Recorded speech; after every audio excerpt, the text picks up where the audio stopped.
എനിക്ക് ജീവിതത്തിൽ ഞാൻ പറയാം, എനിക്ക് നേരിട്ട് പോലും എനിക്കൊരു ശകലം പോലും അടുപ്പിക്കാൻ പറ്റില്ല, മനസ്സോടെ വെറുത്ത് പോയൊരു വ്യക്തിയുള്ള ഒരാളാണ് മസ്താനി എന്ന് പറയുന്നത്. ഞങ്ങളുടെ കമ്മ്യൂണിറ്റിയിൽ എല്ലാ ആൾക്കാരെയും വിളിച്ചിട്ട് ഇന്റർവ്യൂ എടുക്കും. അപ്പോഴപ്പോഴും വിളിച്ചിട്ട് ഒരു ഇന്റർവ്യൂ തരും. ഇപ്പൊ ആദ്യം 100 പോലും വിളിച്ച് ഇന്റർവ്യൂ എടുത്ത് എല്ലാം നല്ല രീതിയിൽ കൊടുത്തതിന് ശേഷം അവിടെ എനിക്ക് താല്പര്യമില്ല. ആ പൈസക്ക് ഞണ്ണിട്ട് അവിടെ പോയിരുന്നു പറഞ്ഞത് എനിക്ക് നോർമലൈസ് താല്പര്യമില്ല. കുറച്ചെങ്കിലും ഉളുപ്പ് എന്നുള്ള സാധനം നിങ്ങൾക്ക് നാണമുണ്ടോ? ഞാൻ അത്ര കുറച്ചെങ്കിലും നാണമുണ്ടോ? പോയി ചാവ്, അതാണ് നല്ലത്. ഞാൻ ഇങ്ങനെ തന്നെ പോയി ചത്തു, അതാണ് ഏറ്റവും ബെസ്റ്റ്. മസാലയുടെ കരച്ചിൽ കാണാൻ നല്ല സുഖം ഉണ്ടായിരുന്നു, അതാ ഞാൻ പറയുന്നത്. അത് നല്ല സുഖമായിരുന്നു, നല്ല കാര്യം അറിയുന്നത്. കാരണം ലക്ഷ്മി പറഞ്ഞ വേറെ ഒറ്റ കാര്യം മാത്രമല്ല, വീട്ടിൽ കയറ്റാൻ കൊള്ളാന്ന് പറഞ്ഞത്. അത് അവരുടെ പേഴ്സണൽ ചോയ്സ് ആണല്ലോ, ഓരോരുത്തർക്കും പേഴ്സണൽ ചോയ്സ് ഉണ്ട്. അതെ അതെ. കാരണം എനിക്ക് പിന്നെ ഞാൻ ചോദിക്കട്ടെ, എനിക്ക് ഒരാൾ ഇഷ്ടമാണ്, എനിക്കൊരു ആൺകുട്ടി ഇഷ്ടമാണ്, അവൻ ചിലപ്പോൾ ഹെറ്ററോസെക്ഷൽ ആയിരിക്കും, എനിക്ക് അവൻ നിങ്ങളെ ഇൻഫ്ലുവൻസ് ചെയ്യുമ്പോൾ നിങ്ങൾക്ക് അങ്ങനെ പറയാൻ കൊണ്ടുവരാൻ സാധിക്കില്ല. സോ അത് വെറും പൊട്ടത്തിലാണ് അങ്ങനെ പറയുന്നത്.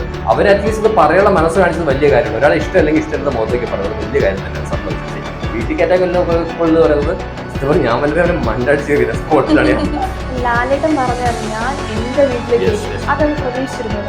ഇല്ല ഒരിക്കലും, കാരണം അതിന്റെ അങ്ങനെ കാരണം അദ്ദേഹം അത്ര ഇമോഷണലി കണക്ട് ആയതുകൊണ്ടാണ്. കാരണം പാവം അവരുടെ അവസ്ഥ വെച്ചിട്ടാണ് അവർ ഉണ്ടായിരുന്നത് രണ്ട് കുട്ടികളും. രാജസാറിന് അത്ര വിഷമപ്പെട്ട് രാജസാർ പറഞ്ഞു ഞാൻ വീട്ടിൽ കയറ്റിക്കോളാന്ന് പറഞ്ഞത്. സന്തോഷം, അവർക്ക് ഭയങ്കര സന്തോഷമായിരുന്നു. കാരണം അവർ ദൂരത്തിൽ കരയുന്നു പറയുന്നത് രാജസാർ. മോനെ വീഴുന്ന തെറ്റല്ല മോനെ, വീണെടുത്ത് എണീക്കാതിരിക്കുന്ന ലോകത്ത് ഏറ്റവും വലുത് അദ്ദേഹം പറഞ്ഞൊരു വാക്ക് ഇപ്പോഴും ഓർമ്മയുണ്ട്. ഈ ലോകത്ത് 90% ആൾക്കാരും ബൈസെക്ഷൽസ് ആണ്. ആണോടും പെണ്ണോടും ഇൻട്രസ്റ്റ് ഉള്ള ആൾക്കാരാണ്. എത്ര പേര് ധൈര്യത്തിൽ പറയും ഞാൻ ബൈസെക്ഷൽ ആണ്? ആർക്കും പറയില്ല. ഇത്രയും വലിയ പേടിക്കുന്ന സമൂഹത്തിനെ പേടിയില്ലാതെ ഞാൻ പറഞ്ഞു. പുറത്തേക്ക് പോകുന്ന സമയത്ത് ഒരാൾ ചോദിക്കും നിങ്ങൾ ഗേ ആണ്, ഞാൻ പ്രൗഡ് പറയാൻ ഗേ ആണ്. സോ വാട്ട്, നിങ്ങൾക്ക് എന്തായാലും ഉറപ്പായിട്ടും പോകും. സീസൺ 7 ഇപ്പൊ നടന്നുകൊണ്ടിരിക്കുകയാണ്. സീസൺ 7 കാണാറുണ്ടോ? കാണാറുണ്ട്, ഉറപ്പായിട്ടും കാണാറുണ്ട്. അതായത് സീസൺ തുടങ്ങിയപ്പോ തൊട്ടേ 7ന്റെ പണി കണ്ടിന്യൂസ് ആയിട്ട് വാച്ച് ചെയ്യാറുണ്ട്? ഇല്ല കണ്ടിന്യൂസ് എല്ലാ എപ്പിസോഡ്സ് മെയിൻ കാണാറുണ്ട്, പക്ഷെ 24 ലൈവ് കാണാറില്ല. എപ്പിസോഡ്സ് എല്ലാം ഞാൻ മുടങ്ങാതെ കാണാറുണ്ട്. അപ്പൊ ഈ എപ്പിസോഡിൽ ഇപ്പൊ വന്നൊരു പ്രശ്നമായിരുന്നു നമ്മുടെ ലക്ഷ്മിയുടെ സ്റ്റേറ്റ്മെന്റ്, ആദിലെയും നൂറേയും വീട്ടിൽ കേട്ടില്ല എന്നുള്ള, അതായത് LGBTQ നോർമലൈസ് ചെയ്യരുത് എന്നൊരു സ്റ്റേറ്റ്മെന്റ്. അപ്പൊ അതിനോട് അശ്വിൻ ബ്രോ എങ്ങനെയായിരിക്കും റിയാക്ട്? ആക്ച്വലി ഞാൻ പറയട്ടെ, എല്ലാവരും മിക്ക ഇപ്പൊ കണ്ടിന്യൂസ് കുറെ ഇന്റർവ്യൂസ് ചോദിക്കുന്ന സെയിം ക്വസ്റ്റ്യൻ ആണിത്. അപ്പോൾ എനിക്ക് പറയാനുള്ള ഞാനൊരു LGBTQ+ കമ്മ്യൂണിറ്റി, അതായത് ഞാനൊരു ഗേ ആയിട്ടുള്ള വ്യക്തിയാണ്. സോ അപ്പോൾ ഞാൻ അന്ന് അതിൽ പറഞ്ഞ സ്റ്റേറ്റ്മെന്റ് കണ്ട സമയത്ത് എനിക്ക് ഭയങ്കര ദേഷ്യം വന്നു. കാരണം ലക്ഷ്മി പറഞ്ഞ വേറെ ഒറ്റ കാര്യം മാത്രമല്ല, വീട്ടിൽ കയറ്റാൻ കൊള്ളാന്ന് പറഞ്ഞത്. അത് ലാൽസാർ പോലും പറഞ്ഞിട്ടുണ്ട് എന്റെ വീട്ടിലേക്ക് വരാം, അങ്ങനെ പറഞ്ഞാൽ വളരെ മോശമാണ് അത് ആ പുള്ളിക്കാരി പറയുന്നത്. പക്ഷേ ഇത് നോർമലൈസ് ചെയ്യണമെന്ന് പുള്ളിക്കാരി പറഞ്ഞാൽ എനിക്ക് നോർമലൈസ് ചെയ്യാൻ താല്പര്യമില്ല. എനിക്കൊരിക്കലും അവര് നിങ്ങൾ നോർമലൈസ് ചെയ്തേ പറ്റുമെന്ന് എനിക്ക് പറയാൻ ഒരിക്കലും പറ്റില്ല. കാരണം അത് അവരുടെ പേഴ്സണൽ ചോയ്സ് ആണ്, അത് അവർക്ക് ഇഷ്ടമാണ്. അവർക്ക് നോർമലൈസ് ചെയ്യണമോ വേണ്ടത് അവരുടെ പേഴ്സണൽ ചോയ്സ് ആണ്. അതിലേക്ക് നമുക്ക് ഒരിക്കലും കൈയെടുത്താൻ പറ്റില്ല. അവർ പറയുന്നത് നമുക്ക് താല്പര്യമില്ല, വിട്ടുകളയുക. നമുക്ക് എല്ലാവരും, നമുക്ക് ഈ ലോകത്ത് എല്ലാവരും നിങ്ങൾ അക്സെപ്റ്റ് ചെയ്തേ പറ്റും, നിങ്ങൾ അക്സെപ്റ്റ് ചെയ്തേ പറ്റും എന്ന് പറഞ്ഞാൽ നടക്കാൻ പറ്റില്ല. അപ്പൊ അങ്ങനെ നിങ്ങൾക്ക് ചിലപ്പം ഇത് അക്സെപ്റ്റ് ചെയ്യാതിരിക്കാം, അത് that's your own choice. Okay, അതിന് എനിക്ക് ഒരിക്കലും പുഷ് നിങ്ങൾക്ക് അങ്ങനെ ആകണമെന്ന് എനിക്ക് പറയാൻ പറ്റില്ല. സോ അതുകൊണ്ട് അവർക്ക് താല്പര്യം വിറ്റ്, അല്ലാതെ അവർ പറഞ്ഞ എനിക്ക് അതിനോടല്ല എനിക്ക് വിയോജിപ്പുള്ളൂ. എനിക്ക് വിയോജിപ്പുള്ള ഒരൊറ്റ കാര്യം മാത്രമേ ഉള്ളൂ, അതായത് വീട്ടിൽ കയറ്റാൻ കൊള്ളാന്ന് പറഞ്ഞത് മാത്രമേ ഉള്ളൂ എനിക്ക് വിയോജിപ്പുള്ളൂ. അല്ലാതെ എനിക്ക് ലക്ഷ്മിയോട് എനിക്ക് ഇങ്ങനെ പറഞ്ഞ, കാരണം ഇഷ്ടംപോലെ ആൾക്കാരുണ്ട് നമ്മൾ ഇപ്പോഴും അക്സെപ്റ്റ് ചെയ്യാത്തത്. അപ്പൊ അവരെ എല്ലാവരും നമ്മൾ അക്സെപ്റ്റ് ചെയ്യണം എന്ന് പറയുന്നതിനോട് എനിക്ക് പറയാൻ പറ്റില്ല. കാരണം അവരെന്തെങ്കിലും അക്സെപ്റ്റ് ചെയ്യുന്ന സമയം വരുമായിരിക്കാം. അതായത് വീട്ടിൽ കേറ്റാൻ കൊള്ളില്ല എന്നൊരു സ്റ്റേറ്റ്മെന്റ്, അതെ, അതിനോട് മാത്രമാണ് എനിക്ക് വിയോജിപ്പുള്ളത്.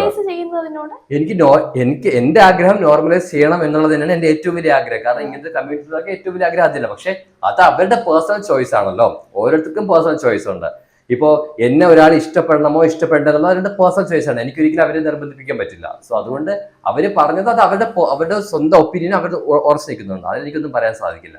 സോ വീട്ടിൽ കയറ്റാൻ പറ്റില്ല എന്ന് പറഞ്ഞത് മാത്രമാണ് എനിക്ക് അവരോട് ഒരു. എന്നാലും ഒരു വശം നോക്കുമ്പോൾ അക്സെപ്റ്റ് ചെയ്യാത്തവർ ഇപ്പോഴും ഒരുപാട് പേര്. എങ്ങനെയാണ് ഒരു വശം നോക്കുമ്പോൾ അക്സെപ്റ്റ് ചെയ്യാത്തവർ ഒരുപാടുണ്ട്. ഇപ്പൊ ഞാൻ ചോദിക്കട്ടെ, ഇപ്പൊ പലരും പറയാറുണ്ട് ഞങ്ങളിപ്പോ കമ്മ്യൂണിറ്റി അക്സെപ്റ്റ് ചെയ്യുന്നു, ഇങ്ങനെയുള്ളതെല്ലാം നോർമലൈസ്ഡ് ആക്കണം പറഞ്ഞ പല ആൾക്കാരുണ്ട്. പക്ഷെ അവരുടെ ഫാമിലിയിൽ ഒരു മെമ്പർ ഒന്ന് നോക്കട്ടെ, അവർ അക്സെപ്റ്റ് ചെയ്യില്ല. അതാണ് ഏറ്റവും വലിയ സത്യം. സത്യം മിക്ക ആൾക്കാരും പറയും ഞങ്ങൾ അക്സെപ്റ്റ് ചെയ്യുന്നു, ഞങ്ങൾ സ്വീകരിക്കുന്നു എന്നാണ് അവര് പറഞ്ഞു. അതെ, അത് പറഞ്ഞു. അത് ഇവരെ വീട്ടിൽ കയറ്റാൻ പറ്റില്ലെന്നാണ് പറഞ്ഞത്. അപ്പൊ അവര് ചോദിക്കുമ്പോ അവർ കേട്ടില്ല എന്ന്. അപ്പൊ അതാണ് അത് അവര് ഓപ്പൺലി പറഞ്ഞു. പക്ഷെ ഇതുപോലും പറയാത്ത ഒരുപാട് മനുഷ്യരുണ്ട്.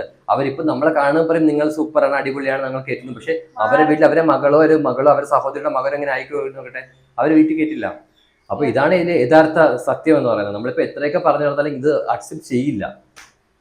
അത് ഇനിയും കാലങ്ങൾ എടുക്കും മെല്ലെ മെല്ലെ നോർമലൈസ്ഡ് ആയി വരാൻ വേണ്ടിയിട്ട്. ഇപ്പൊ പോലും ആദിലെ നൂറയുടെ അവർ ഇത്രയും ഫെയിം ആയിട്ട് വന്നിട്ട് ഇവർ ഇത്രയും തുറന്നു പോയിട്ട് അവർ രണ്ടുപേരും ഫാമിലി ഇപ്പോഴും അക്സെപ്റ്റ് ചെയ്തില്ലല്ലോ. അതുകൊണ്ടാണ് അത് നമുക്ക് ആരും നമുക്ക് പറഞ്ഞ് അക്സെപ്റ്റ് ചെയ്യാൻ പറ്റില്ല. അവർക്ക് സ്വന്തമായിട്ട് തോന്നണം അത് എന്താണെന്ന്, അത് അവർ തെറ്റല്ലെന്ന്. ഇതിപ്പോഴും മാനസിക രോഗം എന്നും പറഞ്ഞിട്ട് ഞങ്ങൾ അടിച്ചേപ്പിക്കുന്ന പല ആൾക്കാരും ഉണ്ട് ഇപ്പോഴും.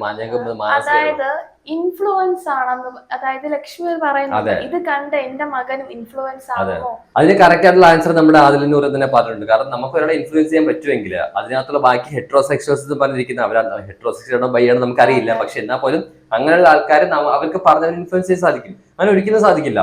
കാരണം എങ്കിൽ പിന്നെ ഞാൻ ചോദിക്കട്ടെ, എനിക്ക് ഒരാൾ ഇഷ്ടമാണ്, എനിക്ക് ഒരു ആൺകുട്ടി ഇഷ്ടമാണ്, അവൻ ചിലപ്പോൾ ഒരു ഹെട്രോസെക്ഷൽ ആയിരിക്കും, എനിക്ക് അവൻ നിങ്ങളെ ഇൻഫ്ലുവൻസ് ചെയ്യും, വാ നിങ്ങൾ ഗേ അങ്ങനെ പറഞ്ഞ ഒരിക്കലും കൊണ്ടുവരാൻ സാധിക്കില്ല.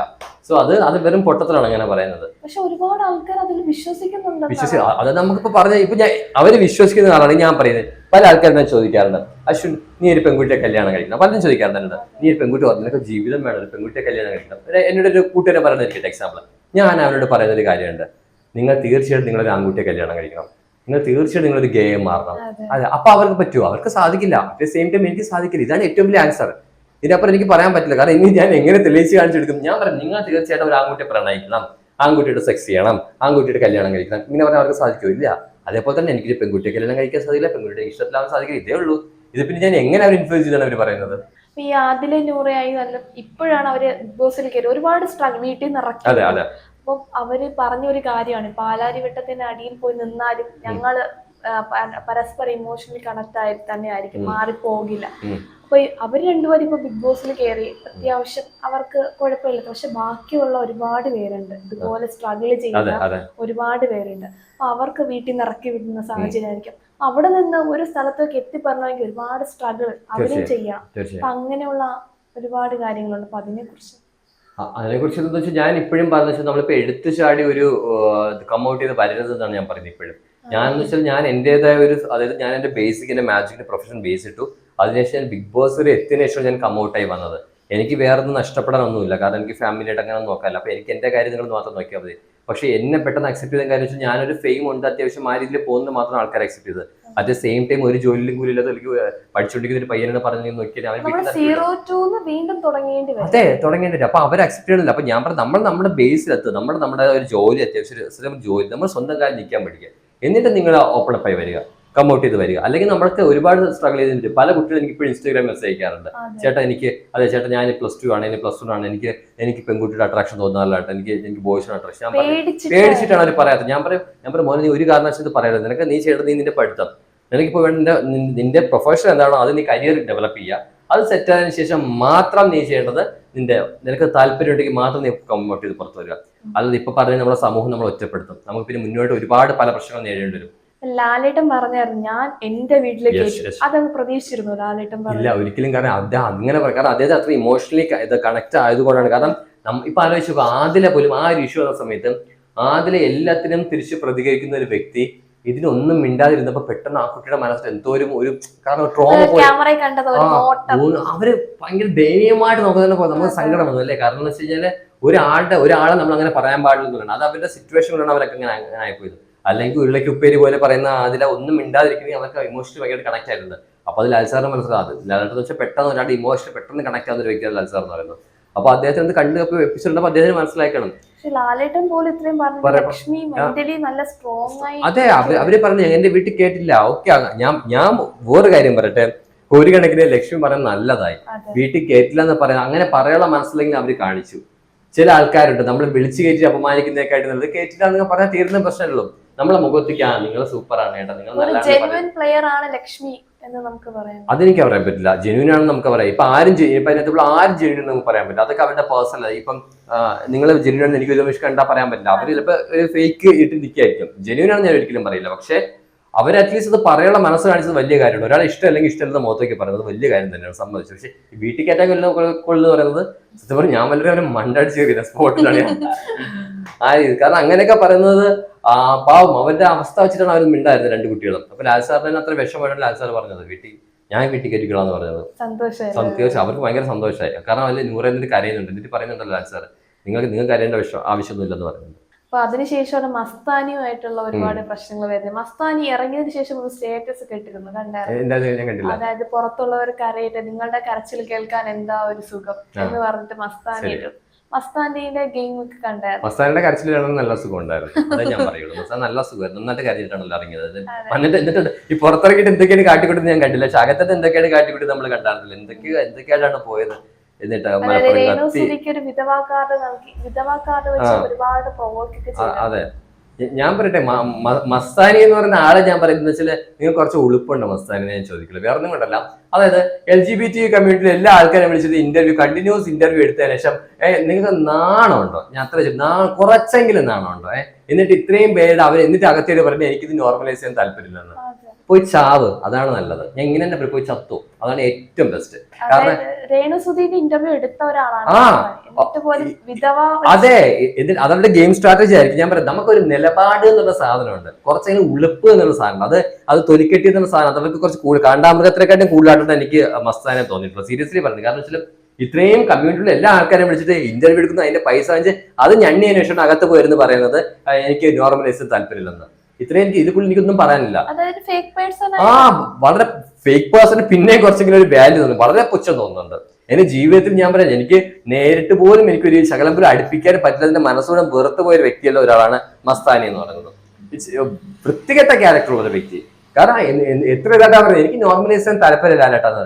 പുറത്തുനിന്ന് ഞങ്ങളുടെ കമ്മ്യൂണിറ്റിയിൽ എല്ലാ ആൾക്കാരെയും വിളിച്ചിട്ട് ഇന്റർവ്യൂ എടുക്കും, അപ്പോഴപ്പോഴും വിളിച്ചിട്ട് ഒരു ഇന്റർവ്യൂ തരും അല്ലേ. ഇപ്പൊ ആദ്യം എന്ന് പറയാൻ പോലും വിളിച്ച് ഇന്റർവ്യൂ എടുത്ത് എല്ലാം നല്ല രീതിയിൽ കൊടുത്തതിന് ശേഷം അവിടെ പോയി എനിക്ക് താല്പര്യമില്ല, ആ പൈസക്ക് ഞണ്ണിട്ടില്ല അവിടെ പോയിരുന്നു പറഞ്ഞത്. നാണമുണ്ടോ? ഇതിൽക്കുള്ള എനിക്കൊന്നും പറയില്ല സത്യം. കാരണം ഭയങ്കര നമുക്ക് ദേഷ്യം വരുന്നുണ്ട് അവർക്ക് പറയുന്നത് കാണുമ്പോഴേ. ഇറങ്ങിയപ്പോ എല്ലാവരും ചോദിച്ച ചോദ്യമായിരിക്കും, ക്ലീശയായിരിക്കും, എന്നാലും ഒന്നുകൂടെ ചോദിക്കാം. സ്ക്രിപ്റ്റ് ആയിരിക്കും. ഞാനൊരു കാര്യം പറ്റേ, ഞാൻ എല്ലാവരോടും പറയുന്ന കാര്യമാണ്, ഷോ എന്ന് വെച്ചാൽ ആ ഷോക്ക്, ഏതൊരു ഷോയ്ക്ക് സ്ക്രിപ്റ്റിൽ അതൊരു ഷോ പോവില്ല അല്ലെ. ഇപ്പൊ നിങ്ങളിപ്പോ ഒരു ഇന്റർവ്യൂ നടത്തുന്ന പോലെ നിങ്ങൾക്ക് ഒരു സ്ക്രിപ്റ്റ് വേണം അല്ലെ, ഇന്റർവ്യൂ നടത്തണമെങ്കിൽ ഡെഫിനറ്റ്ലി. അതേപോലെ ആ ഷോയ്ക്ക് ഒരു സ്ക്രിപ്റ്റ് ഉണ്ട് എന്നല്ലാതെ അതിനകത്ത് അടിയും വഴക്കം ഉണ്ടാക്കുന്നത് എങ്ങനെ സ്ക്രിപ്റ്റ് ആക്കാനാണെന്ന് നമുക്ക് പറയാൻ പറ്റും. എങ്കിൽ പിന്നെ ഈ 7 സീസണുകളായിട്ട് ഏകദേശം 10-200 ആൾക്കാർ അറിയുന്നുണ്ട്. ഇതിൽ ആരെങ്കിലും പോയി പറയാറുണ്ട്? അത് 1-2 ആൾക്കാർക്ക് പുറത്തിറങ്ങി പറയുന്ന ആൾക്കാർക്ക് ഞാൻ കണ്ടിട്ടുണ്ടായിരുന്നു. ആ ഷോ ഫുൾ ഉടായിപ്പാണ്, ആ ഷോ ഫുൾ ഇങ്ങനെ അല്ല സ്ക്രിപ്റ്റ് ആണെന്നൊക്കെ എങ്ങനെ പറയാൻ പറ്റും? പിന്നെ അറിയാലോ, നമുക്കൊരു ഷോ ആകുമ്പോഴത്തേക്ക് അതിനകത്ത് സപ്പോർട്ട് അനുസരിച്ച് അതെ അതിൻ്റെതായ ഇപ്പോൾ ആ ഷോയിൽ അടിയും വഴക്കം ഉണ്ടാക്കുക എന്നുള്ളതാണല്ലോ അതിനകത്തുള്ള പരിപാടി, അതിന് മെയിൻ അടിയും വഴക്കം. അപ്പൊ അത് ഉണ്ടാക്കിപ്പിക്കാനുള്ള വഴികൾ ബിഗ് ബോസ് ഇടും എന്നുള്ളത് തന്നെ ഏറ്റവും വലിയ സത്യം. ഇപ്പൊ ടാസ്ക് ബേസിൽ ഉറപ്പായിട്ടും അടി ഉണ്ടാക്കാനുള്ള കണ്ടന്റ് വരും, അങ്ങനെയാണ് അടി ഉണ്ടാകുന്നത്. അല്ലാതെ ഇപ്പൊ ബിഗ് ബോസ് പറയുന്ന അശ്വിൻ ഇന്ന് റോബിനുമായിട്ട് അടി ഉണ്ടാക്കുക, നാളെ ലക്ഷ്മിയുമായിട്ട് അടി ഉണ്ടാക്കുക, അങ്ങനെ പറഞ്ഞ എങ്ങനെ നടക്കുക? എങ്കിൽ പിന്നെ ഞാൻ പുറത്തിറങ്ങിയ പറഞ്ഞേ എന്നോട് ബിഗ് ബോസ് പറയുന്ന അടി ഉണ്ടാക്കാൻ പറഞ്ഞു. അങ്ങനെയൊന്നും നടക്കുന്ന കാര്യമല്ല. ഭയങ്കര എക്സ്ട്രീമിലി നമ്മൾ ഡൗൺ ആവും. നമുക്ക് ടോർച്ചറിങ് രാവിലെ മുതൽ അടിയും വഴക്കുമാണ് കേൾക്കുന്നത്. അതായത് ഒരിക്കൽ നമ്മൾ ബിഗ് ബോസിനെ കുറിച്ച് പറഞ്ഞ് നമ്മുടെ ഒരു ഫ്യൂച്ചറിൽ ആക്കിയ ബിഗ് ബോസ് ആയിരിക്കും, പക്ഷെ മെന്റലി നല്ലപോലെ ഡൗൺ ആക്കുകയും ചെയ്യും, നമ്മൾ സ്ട്രോങ് ആക്കുകയും ചെയ്യും കേട്ടോ. നമ്മൾ 2 രീതിയിലുണ്ട്. എന്ന് വെച്ചാൽ നമുക്ക് അതിനകത്തേക്കുമ്പോൾ ഡൗൺ ആക്കുമായിരിക്കും, പക്ഷെ പുറത്തിറങ്ങുമ്പം നമുക്ക് നമ്മൾ നേരിടുന്ന സൈബർ ബുള്ളിങ്, നമ്മൾ ആൾക്കാർ നേരിടുന്ന രീതി, നമ്മൾ ഈ ബിഗ് ബോസിൽ കയറുന്നതിന് മുൻപ് പോലെ അല്ല നമ്മൾ പുറത്തിറങ്ങും. ഡെഫിനറ്റ്ലി നമ്മള് പോകുന്ന സമയം നമ്മൾ ആർക്കും അറിയില്ല. പിന്നെ എയർപോർട്ടിൽ ഇറങ്ങി എല്ലാവർക്കും നമ്മൾ അറിയാം. ഓക്കെ, ഒരു 10 സിനിമ അഭിനയിച്ചാൽ പോലും ബിഗ് ബോസിൽ പോകുന്ന അത്ര ഫെയിം കിട്ടില്ല. അപ്പൊ അതുകൊണ്ട് പുറത്തിറങ്ങുന്ന സമയത്ത് ചിലപ്പോൾ നെഗറ്റീവ് ആയിരിക്കും, പോസിറ്റീവ് ആയിരിക്കും, ഇതെല്ലാം പിന്നെ കേൾക്കേണ്ടി വരും. പിന്നെ ചീത്തകളി എക്സ്ട്രീം ആയിരിക്കും. ഇതൊക്കെ പിന്നെ കേട്ടിട്ട് നമ്മളങ്ങ് തഴമ്പിക്കും. ഇപ്പൊ എന്തിനും പറഞ്ഞിട്ട് പോട്ടെ, ആ രീതിയിൽ അങ്ങനെ നമുക്ക് മെന്റലി നമ്മൾ അങ്ങനെ മാറും. പിന്നെന്ന് വെച്ച് കഴിഞ്ഞാൽ മനസ്സിലായി, അതിനകത്ത് നിൽക്കുമ്പോൾ നമ്മള് ചായക്ക്, വടക്ക്, ദോശക്ക്, ഇതൊക്കെ ചെറിയ കാരണം അത് റേഷൻ ആണല്ലോ. ചെറിയ അവർക്ക് ആൾക്കാർക്ക് തോന്നും എന്തിനാ ദോശക്ക് ചമ്മന്തിക്ക്, അവിടെ റേഷനാണ്. ഞങ്ങളെ സീസൺ വെച്ച് എനിക്ക് തോന്നുന്നു, എനിക്ക് ഇപ്പോഴും ഓർമ്മയുണ്ട്, ഞങ്ങൾ 18 പേരുള്ള ആ സീസണില് ഒരാഴ്ചത്തേക്ക് 6 കിലോ അരി മാത്രം ഞങ്ങൾക്ക് ഒരാഴ്ചത്തേക്ക് 6 കിലോ അരിയാണുള്ള ഈ 18 പേരുടെ കൂടെ. അത് 1 ബൗൾ ചോറാണ് ഉച്ചയ്ക്ക് കിട്ടുന്നത്. അതിന് 2 ആപ്പിൾ, ആഴ്ചക്ക് 2 ആപ്പിൾ കിട്ടും ഒരാൾക്ക്. ഈ 2 ആപ്പിള് ഞങ്ങള് വ്യാഴം വെള്ളി ബ്രേക്ക്ഫാസ്റ്റ് ആപ്പിൾ എന്നൊക്കെ പ്ലാൻ ചെയ്ത് വെച്ചിട്ടുള്ളത്. ഇതിൽ 1 ആപ്പിൾ ആരും അടിച്ചുകൊണ്ടേ അതും പോയി, ആഴ്ചക്ക് ബ്രേക്ക്ഫാസ്റ്റും ഇല്ല. അത് എല്ലാ സീസണിലാണ് മോഷണം എന്ന് പറയുന്ന സാധനം. അത് പിന്നെ അറിയില്ല, ഭക്ഷണം അവിടെ ഞങ്ങളെ അറിയില്ല, ഞങ്ങളുടെ സീസണിൽ കിലോ കണക്കിന് പരിപ്പ് വരുമായിരുന്നു. പരിപ്പ് മടുത്തു ആ പാട്ടിന്. കാരണം ഞങ്ങൾക്ക് വൈകുന്നേരം പരിപ്പാണ്, ആരും പറയാൻ വിശ്വസിക്കില്ല. ഇപ്പൊ പിന്നെ ഭക്ഷണം ഉണ്ടെന്നാണ് പറയും. ഞങ്ങൾക്ക് വെറും പരിപ്പ് എണ്ണയിൽ വറുത്ത് ഒരു മുളക് ഇട്ട് ഞങ്ങൾ കഴിച്ചിട്ടുണ്ട്, വെറും പരിപ്പ് മാത്രം. അങ്ങനെ അത്രയ്ക്ക് ഞങ്ങൾ കഷ്ടപ്പെട്ടിട്ടുണ്ട്. ഞാൻ ബിഗ് ബോസിൽ പോകുന്ന സമയത്ത് എനിക്ക് 58 കിലോ ഉണ്ടായിരുന്നു. ബിഗ് ബോസിൽ നിന്ന് ഇറങ്ങി എനിക്ക് ഞാൻ 30-32 ദിവസം എവിക്റ്റ് ആയ സമയത്ത് എനിക്കുള്ളത് 48 കിലോ ആയി. ഞാൻ ആലോചിച്ചു 32 ദിവസത്തിന് 10-12 കിലോ ഞാൻ കുറഞ്ഞു. ഒന്ന് മെന്റൽ സ്ട്രഗിൾ, രണ്ടാമത്തെ കാര്യം ഭക്ഷണമല്ല, പിന്നെ ഒട്ടും ഉറക്കം കിട്ടില്ല. എപ്പോഴും ഇങ്ങനെ സംസാരിച്ച് കണ്ടന്റ് കൊടുത്തോണ്ടിരിക്കുന്നത് നമുക്ക് മെന്റലി ഡൗൺ ആയിപ്പോ. എനിക്ക് എനിക്ക് എന്റെ ഉറക്കം എന്റെ ഹാപ്പിനെസ് ഒക്കെ വന്നാൽ മാത്രമേ എനിക്ക് നമ്മൾ എന്റെ എക്സ്ട്രീം കൊടുക്കാൻ പറ്റുള്ളൂ. നമ്മളൊരിക്കലും ഹാപ്പി അല്ല, ഞാൻ എങ്ങനെ എന്റെ എക്സ്ട്രീം കൊടുക്കാൻ പറ്റും? പക്ഷെ അതൊരു അവിടെ ജീവിതത്തിൽ നിങ്ങൾക്ക് ഒരു അവസരം ഉറപ്പായിട്ട് പോകേണ്ട സ്ഥലമാണ്. കാരണം ബിഗ് ബോസ് ഒരവിടെ പോയാൽ ലോകത്തിന്റെ ഏത് കോടി കൊണ്ടിട്ട് ജീവിക്കാൻ പറ്റും. ആ രീതിയിലാണ്. അതെ മെന്റലി സ്ട്രോങ് നമ്മൾ ഫിസിക്കലി നമുക്ക് ആരെന്ത് പറഞ്ഞാലും പിന്നെ we don't care about that. നിങ്ങൾ എന്തോ പറഞ്ഞു എനിക്ക് എന്തെങ്കിലും തേങ്ങയില്ല ആ രീതിയിലാണ്. അത്രേ ഉള്ളൂ. സീരിയസ്ലി ഞാൻ അങ്ങനെ പറയുള്ളൂ. നമുക്കിപ്പോ കാരണം നമ്മൾ അങ്ങനെ ആകണം. നമ്മൾ എന്തിനും മറ്റുള്ളവരുടെ ചിന്ത നമ്മളെ തലയെടുത്ത് വെക്കണം. ഞാൻ ഇങ്ങനെയാണ്, എന്നെ അക്സെപ്റ്റ് ചെയ്താൽ മതി. അതിന്റെ ആ ഒരു സുഖം നിങ്ങൾക്ക് കിട്ടിക്കഴിഞ്ഞാൽ ലൈഫിൽ ഏറ്റവും ഹാപ്പിയാണ്. ഈ സീസൺ 7 ആയിക്കോട്ടെ ഒരു ഗസ്റ്റ് ആയിട്ട് വിളിച്ചാൽ ഉറപ്പായിട്ടും പോകും. എനിക്ക് തോന്നുന്നില്ല വിളിക്കുമെന്ന്. അല്ല ഒന്ന് ചോദിച്ചോട്ടെ, അങ്ങനെ പോകുവാണെങ്കിൽ ആർക്കിട്ടായിരിക്കും ഒരു പണി കൊടുക്കാൻ തോന്നുന്നത്? നമുക്ക് ആർക്കിട്ട് ഈ വീക്കാണ് ഞാൻ പോവുമെങ്കിൽ, അതെ ഞാൻ ഈ വീക്കാണ് പോകണമെങ്കിൽ ഞാൻ എനിക്കൊരു അവസരം ബിഗ് ബോസ് തരണം. ഞാൻ പാവം സാബുമാനം വിളിച്ചോണ്ട് ഞാൻ പറഞ്ഞു നമുക്ക് വീട്ടിൽ പോകുന്ന പറഞ്ഞാൽ കൊടുക്കുന്നുണ്ട്. പാവം എനിക്ക് പാവം തോന്നുന്നുണ്ട്. എനിക്ക് അതിനോട് വളരെയധികം എനിക്ക് ഇത് തോന്നുന്നു, കഷ്ടം തോന്നുന്നു. കാരണം ആ പുള്ളിക്ക് പറ്റിയൊരു പ്ലാറ്റ്ഫോം അല്ല ബിഗ് ബോസ് പറയുന്നത്. അതെ എനിക്ക് ആ സാബുമാൻ എനിക്ക് അതാ ഞാൻ കൊണ്ടുവരുമെന്ന് പറയാൻ കാര്യം വെച്ചാല് അത് ആ മാസ്ക് ഇട്ട് നിന്ന സമയത്ത് ആ നെവിൻ ഭക്ഷണം കൊടുത്ത സമയത്ത് ഫുള്ള് വിയർത്ത് കുളിച്ച് ഒരുമാതിരി. പക്ഷെ ഒരു സാധാരണ ഒരു അറ്റ്ലീസ്റ്റ് ഫീലിംഗ് ഒരു മനുഷ്യനാണെങ്കിൽ പറയും ബിഗ് ബോസ് എനിക്ക് ദേഷ്യമെങ്കിലും പ്രകടിപ്പിക്കും. ഇത് അതുപോലും പറയാത്ത ഒരു നിർവികാരിത എന്നൊക്കെ പറഞ്ഞ ഒരു മനുഷ്യൻ. അതെ എക്സ്ട്രീം ജെനുവിൻ. ഞാൻ പറയുന്നത് അങ്ങനെയുള്ള മനുഷ്യർ അവിടെ നിൽക്കരുത്. ആ പുള്ളി എനിക്ക് ഞാൻ big boss request, big boss ഇത്തവണ പ്ലീസ് അദ്ദേഹത്തിന് എങ്ങനെയെങ്കിലും ഒന്ന് എനിക്ക് അദ്ദേഹത്തിന്റെ ഹാപ്പിനെസ് പുറത്തായിരിക്കാം. ഓക്കെ അദ്ദേഹത്തിന് ഒരിക്കലും അതിനകത്ത് അദ്ദേഹത്തിന് ചിലപ്പോൾ അദ്ദേഹം ചില ആൾക്കാരുണ്ട് എത്ര സങ്കടം വന്നാലും സന്തോഷം വന്നാലും ഒരിക്കലും പ്രതികരിക്കാത്ത കുറെ ആൾക്കാരുണ്ട്. ഒരാളാണ് ഈ സാബുമാൻ എന്ന് പറയുന്നത്. അപ്പൊ പുള്ളിക്കാരൻ ചിലപ്പോൾ ഒന്നും പ്രതികരിക്കാത്തതായിരിക്കും, പുള്ളിക്കാരൻ പറ്റാത്തതായിരിക്കും. പക്ഷെ പുള്ളിക്കാരൻ അങ്ങനെ നിൽക്കുന്നുണ്ട്. അപ്പൊ ഞാൻ തോന്നുന്നു എനിക്ക് എന്നെ ഈ വീക്ക് ഞാൻ കൊണ്ടുപോയി ഞാൻ പറയും സാബുമാൻ നമുക്ക് ഹാപ്പി ആയിട്ട് പുറത്തേക്ക് പോകാന്ന് പറഞ്ഞ് ഞാൻ സന്തോഷത്തോടെ ചിലപ്പോൾ വിളിച്ചുകൊണ്ട് വരും. അതുകൊണ്ട് ദേഷ്യം കൊണ്ടല്ല വെറുപ്പ് കൊണ്ടല്ല, അത് എനിക്ക് ഒരു ഇഷ്ടം കൊണ്ടാണ് ഞാൻ പറഞ്ഞത്. മനസ്സിലായില്ലേ? സീസൺ 7 വിന്നർ ആവാൻ ആർക്കായിരിക്കും അറിയില്ല. ഓരോ വീക്കും ഓരോ ആൾക്കാർ 50 ദിവസം പോലും ആയിട്ടില്ല. നമുക്കിപ്പോ 50 ദിവസം ആയാലും ഏകദേശം നമുക്ക് എന്തായാലും എനിക്കൊന്ന് ടോപ്പ് 5 നമുക്ക് നോക്കുകയാണെങ്കിൽ അനീഷ് എത്താൻ ചാൻസ് ഉണ്ട്, നമ്മുടെ ഷാനവാസ് എത്താൻ ചാൻസ് ഉണ്ട്, പിന്നെ അനിമോൾ എത്താൻ ചാൻസ് ഉണ്ട്, പിന്നെ ആദില നൂറിൽ ഒരാൾ എത്താൻ ചാൻസ് ഉണ്ട്, പിന്നെ നോക്കുകയാണെങ്കിൽ അറിയില്ല ഇനി അങ്ങോട്ട് ഒരാളെ നോക്കുകയാണെങ്കിൽ നമുക്ക് ഈ അനീഷ്, ഷാനവാസ്, അനുമോൾ, ആദില നൂറിൽ ഒരാൾ, ഇവർ 4 പേര് ഇത് ഉറപ്പാണ് ഏകദേശം. ഇനി ഒരാള് വൈൽഡ് കാർഡിലില്ല. എനിക്ക് ലക്ഷ്മിയെ അറിയില്ല. ഇനിയിപ്പോ ഒരു ഗെയിം മാറുമെന്ന് എനിക്കറിയില്ല. ഇനി ഗെയിം മാറി വീണ്ടും ഓരോ ആഴ്ച കണ്ടന്റ് മാറ്റി വൈൽഡ് കാർഡ് ആരും പ്രതീക്ഷിക്കുന്നില്ല. പക്ഷേ ഞാൻ ആദ്യം കഴിച്ച് നെവിൻ കുറച്ച് നന്നായിട്ട് കളിപ്പിക്കും. പിന്നെ ആയിരുന്നു. പക്ഷെ ഇപ്പൊ അങ്ങോട്ട് നെവിനൊന്നും അത്ര ഓക്കെ അല്ല. നെവിനൊക്കെ മടുത്തു തുടങ്ങിയതുപോലെ എനിക്ക് തോന്നുന്നു. നെവിന് എന്നെ വയ്യാന്നുള്ള രീതിയിലായി. നെവിനും ചാൻസ് ഇല്ല. പിന്നെ ചിലപ്പോ ജിസൈൽ ചിലപ്പോ വരാൻ ചാൻസ് ഉണ്ട്. അതെ അപ്പോ അവര് തമ്മിലൊരു ഫ്രണ്ട്ഷിപ്പും ആര്യന്റെ ഗെയിം പ്ലാനിങ് ഒക്കെ മനസ്സിലായിക്കാം. ആര്യൻ എന്താണ് ആര്യൻ വെച്ചാൽ ആക്ച്വലി ഈ ജിസയിലും ആര്യൻ അംശത്തെ മലയാളികളാണെങ്കിൽ അവർ ഇവിടെ വളർന്ന ആൾക്കാർ ഇവിടെ ജീവിക്കുന്ന ആൾക്കാർ അവരുടെ കൾച്ചർ ആക്ച്വലി എൻറ്റയർലി ഡിഫറെന്റ് ആണ്. അപ്പൊ അത് വെച്ച് നമ്മൾ മലയാളി കൾച്ചർ വെച്ച് നോക്കുമ്പോൾ അവർ നമുക്ക് ഒരിക്കലും നമുക്ക് ജഡ്ജ് ചെയ്യാൻ പറ്റില്ല. സോ അവർ ഗെയിം പ്ലാൻ അവർ ഓൾറെഡി അവർ വേറൊരു പ്ലാനിലാണ് അവർ കളിക്കുന്നത്. അവർ കുറച്ചൊരു വെസ്റ്റേൺ വേറെ ടച്ചിലാണ് അവർ കളിക്കുന്നത്. അപ്പൊ അതുകൊണ്ട് ചില സമയത്ത് ആരുടെ കളികളും ദേഷ്യം വരും നമുക്ക്. എന്നാൽ പോലും കളിക്കുന്നുണ്ട് നന്നായിട്ട് അത്യാവശ്യം ഇവരൊക്കെ ഗെയിം. പിന്നെ ജിസേൽ അറിയില്ല, ഒരു എക്സ് കണ്ടസ്റ്റന്റ് ആയിരുന്നു ഹിന്ദിയില്. അപ്പൊ അതുകൊണ്ട് ഓൾറെഡി ജിസേലിന് അറിയാം ഗെയിം എന്താണ്. ജിസേൽ നന്നായിട്ട് കളിക്കുന്നുണ്ട്.